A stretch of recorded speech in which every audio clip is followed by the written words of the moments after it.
ஒரு வாட்டி தர்மர் எங்கேயோ கல்யாணத்துக்கு போயிட்டு வந்துக்கிறார். அங்கே வந்து என்ன பண்ணிடுது, ஒரு எலி, பாதி தங்கம் பாதி எலி, பாதி தங்கம் பாதி எலி. மழை பெஞ்சு கால் படி தடம் பஞ்சிருக்கோம்ல, அந்த தண்ணியில் உருளுது. தர்மர் பார்க்குறான் என்ன ஆச்சுன்ட்டு. எலி சிரிக்குது.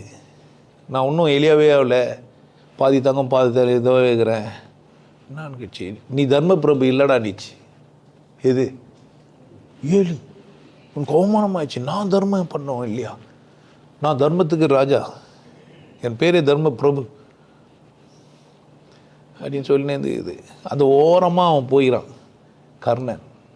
அதில் போய் சும்மா போய் பார்க்கலாம் தான் ஜாதியில் மட்டமாச்சேன்னு உடனே எலியாகி ஓடிச்சான். கிருஷ்ணகிட்ட போய் கேட்டுக்கிறான், வாட் ஹேப்பன், ஒய்?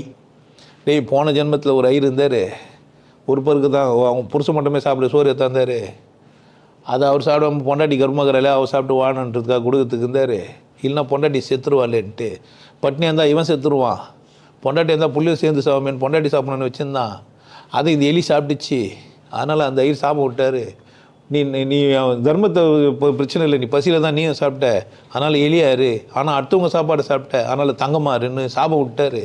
பிற்காலத்தில் ஒரு தர்ம பிரபு வருவான், அவன் காலடி தடத்தில் நீ உண்டியானா என்ன ஆகிடுவ, முழுசா எலியாகி சாப விமர்சனம் போடுவேன்னுச்சு. அதுக்காக வெயிட் பண்ணிச்சு, உனக்கு அதுக்கு தகுதி இல்லைன்னாரு. இந்த மாதிரி கிளைக்கதிகள் நிறைய சொல்லி வச்சுருப்பாங்க. தங்கம் மலையை குத்தாரு, சாதத்துக்குள்ளே காலி பண்ணுறான்னாரு தர்ம பிரபுக்கிட்ட. அவர் கொடுக்கவே இல்லை. கர்ணன் வந்தான், கூப்பிட்டு ஒரு ஆளை கூப்பிட்டு எடுத்துக்கிடா எல்லாருக்கும் குத்துருன்னு போயிட்டான். ஆமாம், கொடுக்குறதுன்னு ஆயிடுச்சுன்னா கொஞ்சம் கொஞ்சமாக குத்துன்னு இருப்பாங்க. வெட்டி வெட்டி ஆளுங்களுக்கு இறந்து போட்டு தானே எப்போ கொடுப்பேன்.